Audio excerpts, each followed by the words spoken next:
Well, hello and welcome everybody to my channel. This is Thorgon137 and you're watching ToeJTV, and today I'm going to show you how to set the autopilot on the now available Junkers U52. It's a little bit tricky at first, but I've been asked a couple of times to make a video for this, so here it comes. And as usual for my videos, this will not be much about the simulation. It's just about how to get the autopilot running so you can fly your airplane proper. And yeah, with not much talking about any other stuff, we're gonna get it started right away. But first of all, to show it a little better, we need to get the plane into the air. After that, we'll see the rest.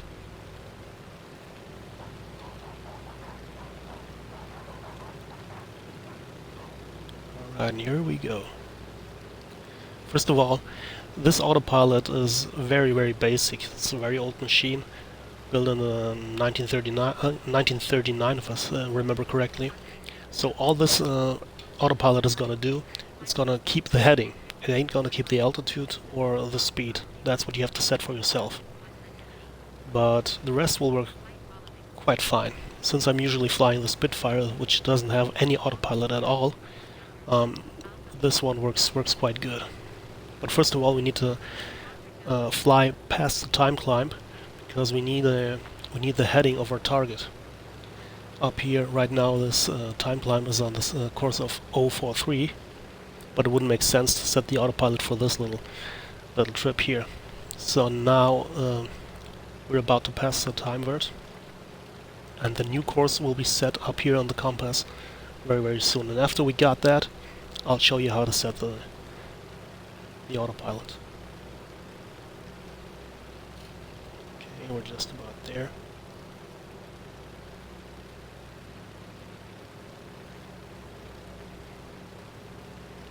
So the heading is going to change very soon.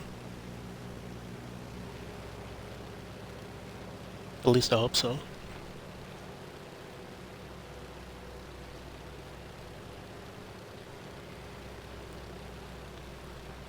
Alright, now it's changed. Okay, so what we're going to do now, first of all, we're going to remember what course we've got. This is 288.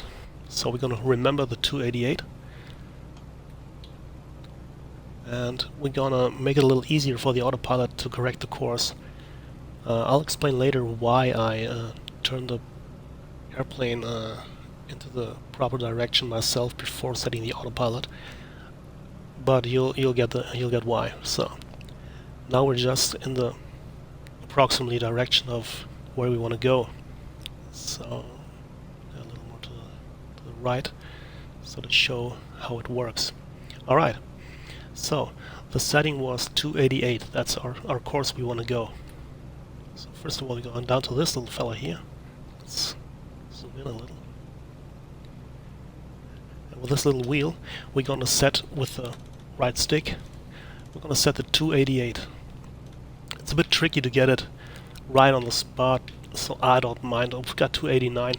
That's okay for me. If you want to have it more proper, you're going to figure out yourself how gentle you have to move the right stick. So now we got that. And now check out the compass here. It's turned off, basically. That's why it's aligned.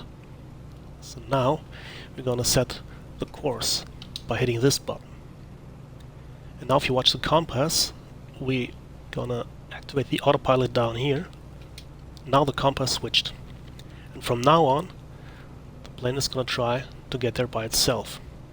So I'm gonna hold up my controller to show you that I'm doing nothing. It's doing it all by itself.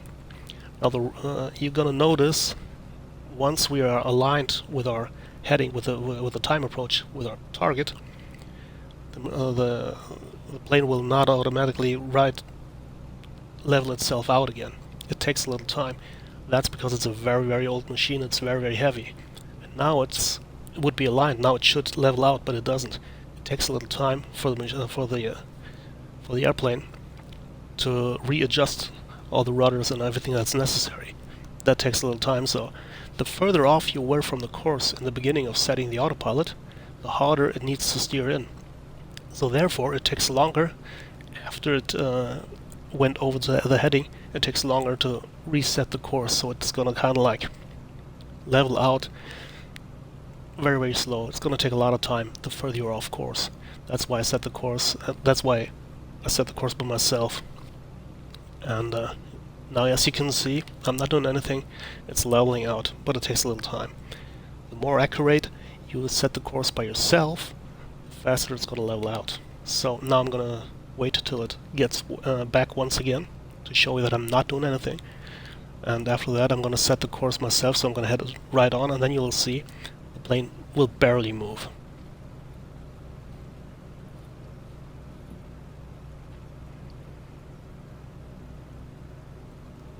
And now it's turning back. And the more it gets to the alignment, the slower it's gonna correct the course, not to pendle too much, which is pretty clever.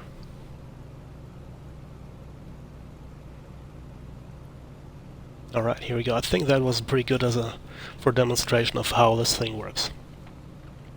If this video was helpful for you, follow my channel, give me a like and share, and I hope to see you again on one of my other tutorials, or maybe you even accompany me while touring around the world, maybe next with this little fella. You all stay healthy, have a good day. I'm your Torgon 137.